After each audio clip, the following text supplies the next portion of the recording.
You're not very hungry, are you? You see, we have a great policy here in Stirling, and that is whenever a piper, such as myself, walks into a room and receives, well, such a pitiful reception, just like the one you all gave me then, we send word back to the kitchen and we tell the chef to cancel the meal. But Ben has assured me there were hungry people on the coach.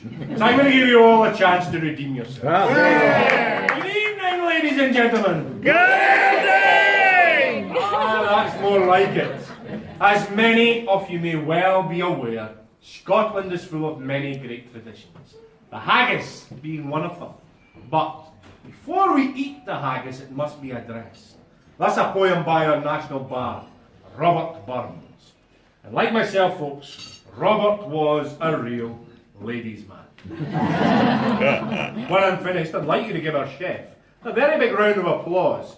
He was up very early this morning, running around on the Ochil Hills, behind the Wallace Monument, with his bow and arrow, just to capture this fine species for this evening's meal. And ladies and gentlemen, please do not worry if none of you understand the words. Because the truth is that most of us in Scotland don't understand them either.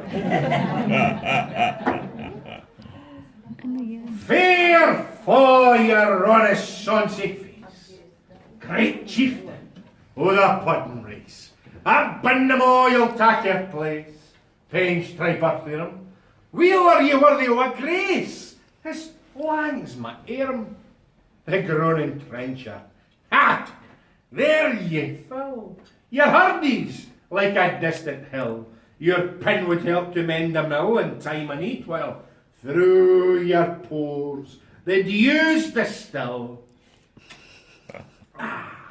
Like amber bead, his knife, say rustic, and say labour death. Aye, and cut ye up with ready slack, trenching your gushing entrails brick like Connie ditch. And then, you ready for it? Yep. That's a glorious sight, warm, reeking. And rich. It's horn for horn, they'll stretch and strive. They'll take the hindmost on they'll drive till all their wheels fall kites alive or bent like drums. It's getting bigger every day too. Rugged memories like to ride. Bethank it hums. It's there the tourist French ragout. Rolio with stow a sewer fricassee with macker. Spew with perfect scunner. Looks down with sneer and scorn for view.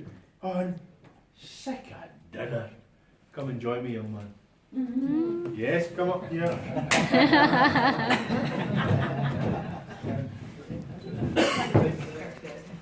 Somebody talk. Okay. Friend. Oh, I don't know if he'll be your friend by the time I'm finished. Poor devil. See him on his trash, as feckless as a wither trash, his spindle shanks, I could but lash his knee. Och, and knit through bloody floods our fields to dash, aye. How unfit. But mark the rustic haggis food, the trembling air for his owns his tread, aye, and clapping his wally never blade. He'll mark it whistle, and legs, and arms, aye, and the legs all snake, like taps o' bristle. Would you like that again? So, why shouldn't I ask her? Sometimes. Sweetheart, you know, this may be an ideal opportunity for you to get your back here. Tell me, before we go any further, is he insured? Because if he isn't, it's worthwhile you cashing in. We'll do away with him for you. Right? We'll go a little closer this time, but I want you to smile and look like you're at least enjoying it this time, okay? Because she's going to grab a picture. Legs! Arms! Smile.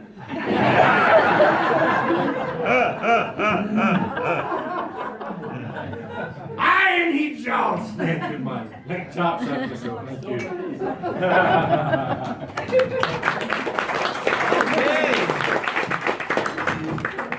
Ye powers, for mark mankind your care, and dish them out their bill of fare. Old Scotland wants nae skinking ware that jouts in luggies.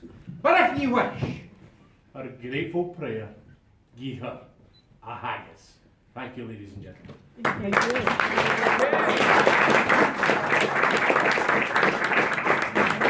Well, needless to say, it's come to my favourite part of this evening's proceedings. Once we have addressed the haggis, we must toast it. And I see on looking around the room, you all have a glass, so please charge your glasses. Charge them high. Join me in a toast to the haggis. The haggis! Lanjibar.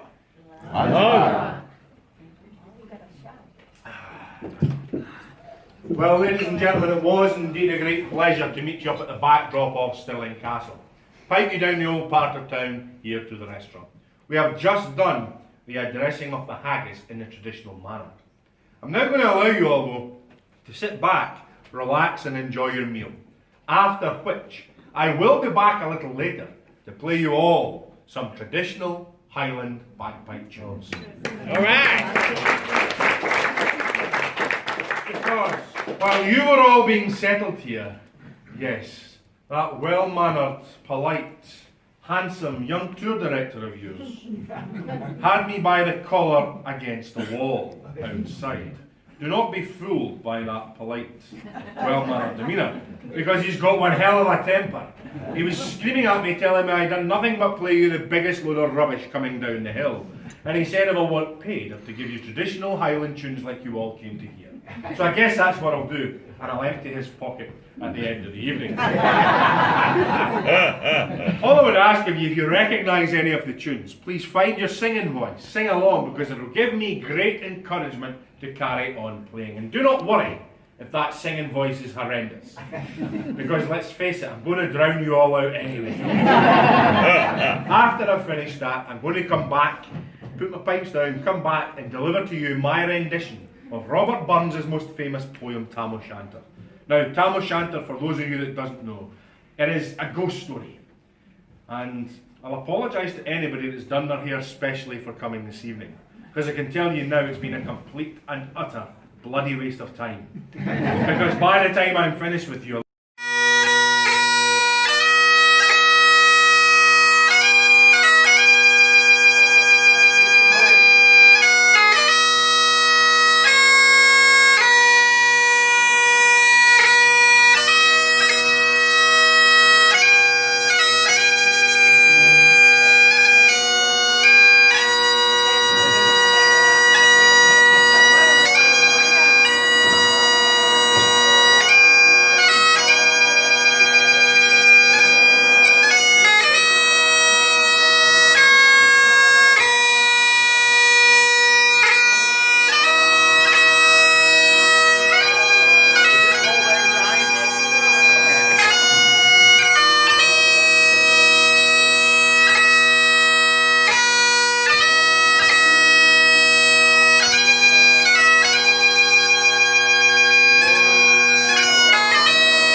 Ah! Well, I'm going to tell you because every day's a school day in Scotland. So, we know the words were written by that late great Banjo Patterson, originally as a poem.